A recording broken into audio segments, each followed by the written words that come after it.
A cheating wife and a forest fire! Hank woke up to find his phone showing 10 missed calls and the same number of voicemail messages. He didn't recognize the area code. After a few run-ins with Chinese robo-marketing spam calls, he set his phone to send unknown numbers to voicemail. Normally, Beijing Betty didn't leave messages. His daughters weren't up yet, so he started listening to the messages. That's when he learned that his wife Randy wasn't in Jacksonville, Florida, to visit her parents and sister for the weekend, as she had told him. Instead, she was in the burn unit of a hospital in Boulder, Colorado. Hank was silent for a moment. His phone was giving him news notifications. Normally, that was a nuisance, but wasting time turning off that feature never seemed worth it. Something about fires popped into his head. He realized he'd seen a news headline with the words "fire" and "Boulder" when his phone screen came to life that morning. He went to his phone's home page and saw the headline on the news: "Terrible wildfire wiped out suburban Boulder neighborhood overnight." Interesting.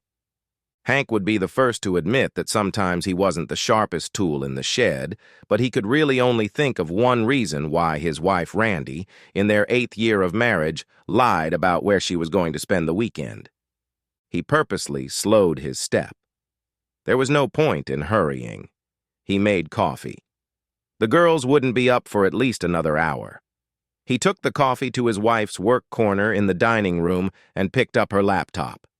Turns out it was now protected by a password he didn't know. But Randy was absent-minded and lazy, so he looked for the password written on some scrap of paper and found it at the bottom of a small desk drawer. Accessing it, he found that she hadn't even closed her email browsers. She'd only shut down her computer, relying on her new password and apparently on her confidence that Hank wouldn't invade her privacy. All the assumptions that existed in this family before this morning no longer apply, Hank thought. They did. Things had changed. She'd met her ex-boyfriend from college, Josh Turner, at his house in Boulder over the weekend when Josh's wife was away. This was the guy who broke Randy's heart by falling in love and marrying another woman. It seems that over the years he developed remorse for the woman he dumped. Or was it just lust? There weren't many details in the emails, mostly just confirmations of arrival times. Hank assumed they'd poured their hearts out to each other over the phone. One interesting fact popped up. Her parents and sister knew and agreed to cover up her affair. It wasn't in emails, but in Facebook Messenger chats, which were also open. They all thought she should have married Josh, whose family had money. Hank was just numb, like he was watching a car accident in slow motion and couldn't look away. He took a moment to take a deep breath and calm down a bit. He needed it, or he might punch holes in the drywall walls of the house. He dialed the hospital in Boulder. When the switchboard answered, he asked on a hunch if Josh Turner was a patient. When they asked Hank to define his relationship to Mr. Turner, he said he was a friend. The operator then said she could not provide any information. This response definitely confirmed that they had a patient named Josh Turner. Hank then called the number left in his voicemail. It was a direct line to the hospital's emergency room.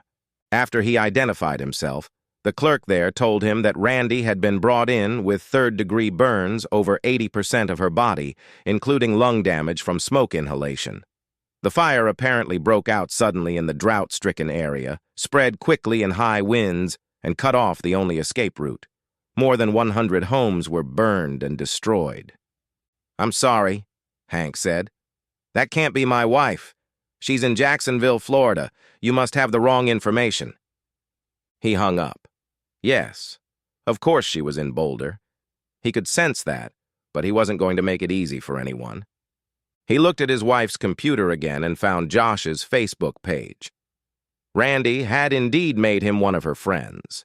There he found Josh's wife. She had posted a public post from her family's home in San Diego, asking for prayer because she had just learned that her husband had been hospitalized with severe burns in Boulder. It's about time those prayers from the God of vengeance were answered, Hank thought. contacting Josh's wife on Facebook Messenger to introduce himself and share what he'd found out. He left his phone number. A while later, finishing his coffee, he saw another missed call. He didn't recognize the number, but there was a voicemail from Josh's wife, Tina. Hank called her back. "Miss Turner? Is your name really Tina?" he had to ask. "Yes," she said with a sigh. "When I got married, one might have feared it would be to the woman Josh had rejected. I married for love. Now it's just a complete rift. You must be Randy's husband." "I am." "I certainly knew about her when Josh and I met. He'd been acting weird lately, but I didn't understand why. It all makes sense now. Is it the same for you?" "Kind of. I knew about Josh, but Randy wasn't acting all fussy, so I didn't notice." "You're taking it easy, Hank. How do you do it?" "You talk calm, too." "I'm on the pill," Tina said. "Josh is badly burned. They've already put him in a medically induced coma. I lost my temper when I heard that. Now I'm just in shock, especially knowing the truth of what really happened. What's your wife's story?" "Badly burned. I don't know much more than that. I told them it couldn't be her because my wife is in Florida." Tina giggled. "Oh, the hospital's calling again. Let me answer it and let's keep in touch." She hung up, and Hank saved her number in his contacts so the spam blocker wouldn't send the call to voicemail. A new call came in from Randy's father, Bob. Bob must have seen the news and gotten worried. Cell phone rings. "Yeah? Hank? Hank? Yeah?" There was a pause. Bob had never liked Hank. And Hank disliked Bob in return, but they'd always maintained a semblance of polite conversation. Now, Bob noticed it didn't seem polite at all. "Hank, have you heard from Randy?" Hank paused. That question must have cost Bob blood, morally speaking. "Why would I hear from her? She's upstairs in her old room, isn't she? Spending time with you, your stroppy wife, and your other asshole daughter." Bob realized that Hank knew. He sighed. "Hank, she really loves you. I know we never got along." "Bob," Hank intervened, his voice getting louder, "this is bullshit. And before you go on talking and annoying me even more, I realize you've always disliked me. You were convinced I wasn't worthy of your daughter, but Josh was. Your wife and your other daughter acted like ingratiating fools to me, too. I put up with it to keep the peace, but now it's over. And I want to be clear. If you were standing in front of me right now, I would punch you in the mouth until you spit out your blood-soaked teeth, and then I'd piss down your throat. After that, I'd beat both women with a tire iron just for fun. So you and your lying family, you miserable assholes." Hank hung up the phone. There was really nothing more to say. However, to save time, he blocked Bob's phone numbers as well as his mother-in-law's and sister-in-law's. "Daddy, why are you yelling?" his daughter Nicole asked, entering the kitchen. Her younger sister Rebecca followed her. "Daddy said a bad word," Rebecca announced. "Did he?" Nicole asked. "Say it again, Daddy. I didn't hear it." Hank had to smile. "What was that bad word, Becky?" She frowned. "I can't remember." "You must have heard it wrong. Now let's have breakfast. Today is going to be pancake day. 3 pancakes each and some orange juice. Then both girls watched cartoons. After all, it was Saturday morning. They liked Bubble Guppies. Hank hoped they were cartoons, a path to something more substantial, like Pinky and the Brain or Phineas and Ferb. The phone rang again. It was Tina Turner. "The pills aren't working." "The what?" "The pills I told you I was taking to calm down? Well, they're not working." "Why do you say that, Ms. Tina Turner?" "At the hospital, I was connected to where Josh is in the ICU. The nurse put me on speakerphone. She thought it might help Josh to hear my voice, even though he's in a coma." "So?" "I lost my temper. I yelled that his girlfriend was badly burned too and would probably die, and that it was his fault, and that after you and I both got our life insurance payouts, We'd go on a world cruise and spend the whole time making love to each other to the point of stupor to pay for it. His heart nearly stopped when he heard me. Even though he's in a coma? Yes. It's hard to tell if it was my screaming that caused it or if it was just a coincidence. He pulled through, though. I'm sorry. She paused. Sorry? Why are you sorry? Are you sorry that his heart almost stopped, or are you sorry he's still alive? All of Hank's instincts leaned toward cruelty, but he controlled himself. I'm just sorry it happened like that. I am too. After a pause, he asked, Tell me about this cruise we're going on. I'm sorry, I don't know where it came from. Still, I'm curious about it. I bet you are. She paused. Are you really curious, Hank? I've seen on Facebook that you have a pretty face, but I haven't particularly followed you online. If I had to spend my revenge making love to someone, you'd be a pretty good choice. Why do you ask? Do I have a chance? I don't know, she answered slowly. It's just that I've spent time since I realized he was cheating, wondering what's wrong with me. Seeing that you're interested makes me feel a little better. You don't look so bad yourself, for what it's worth. Hank snorted. Thank you. That's good to hear, even if my wife clearly preferred your husband. Maybe we're not the problem. Somehow I think it is too. Tina Turner paused again. Did you ever wonder why they did that?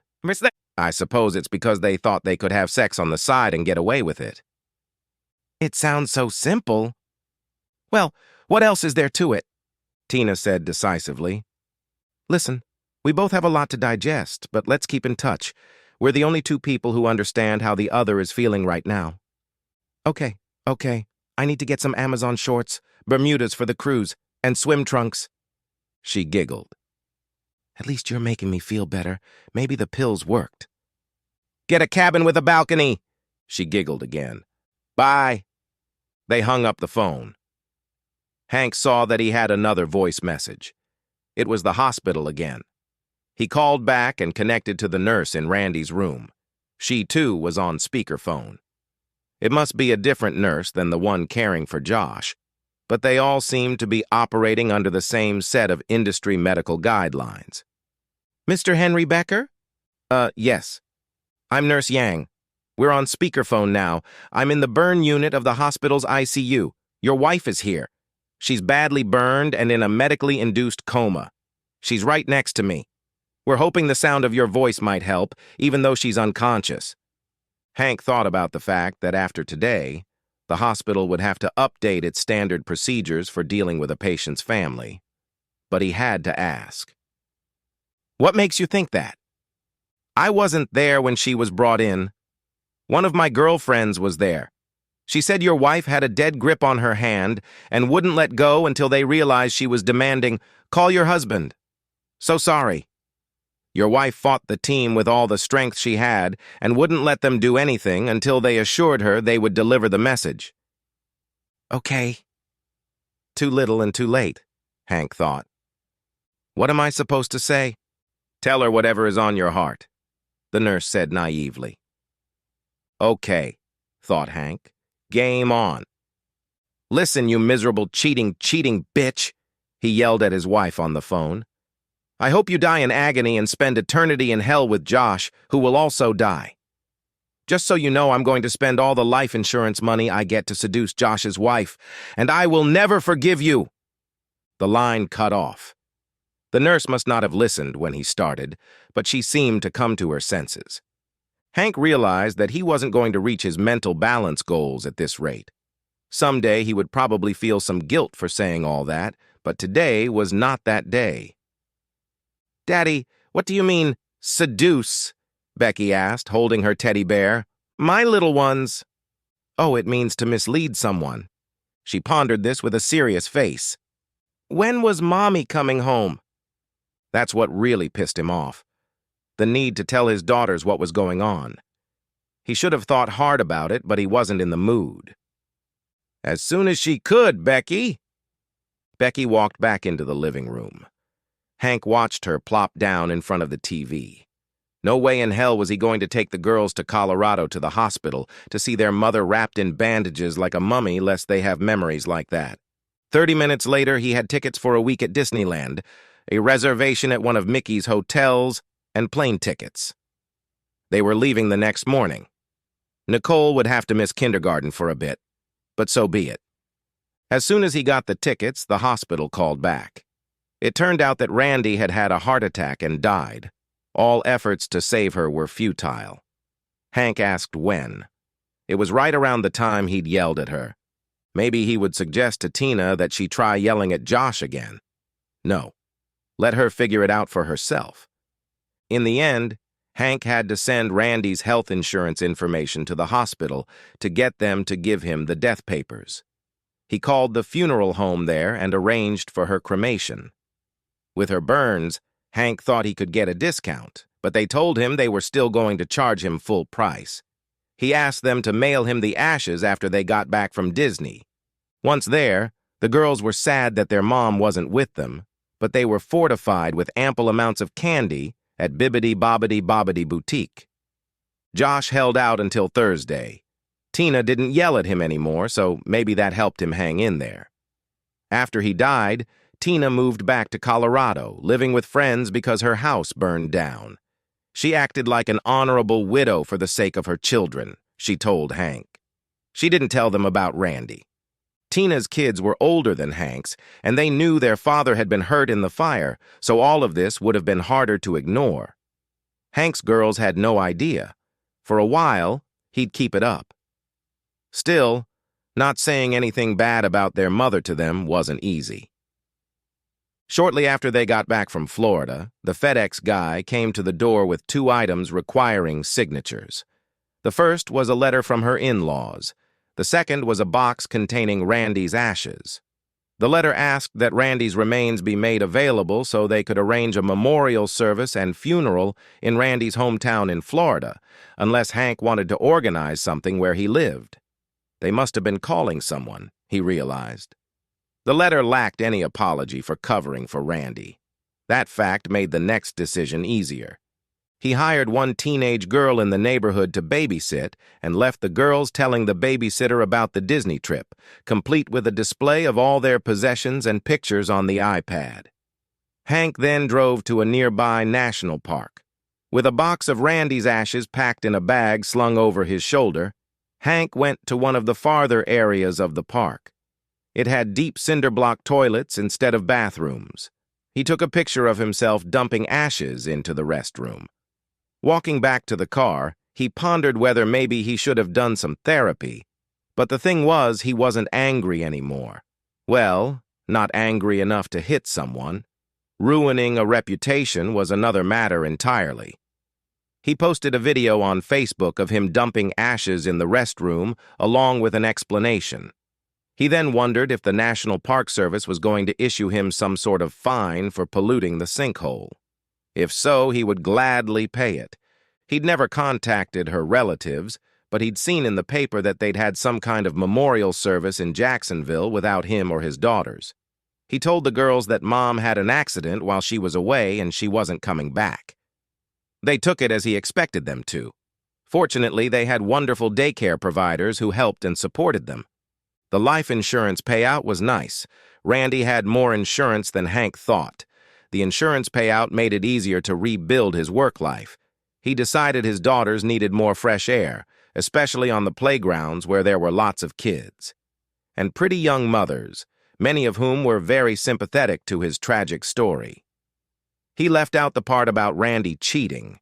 He wanted to be sympathized with, not pitied. The girls began to be invited to a lot of play dates where the moms invited their cute single friends. Hank began to see a way forward. Hank never met Tina Turner, although they chatted on the phone from time to time. The end!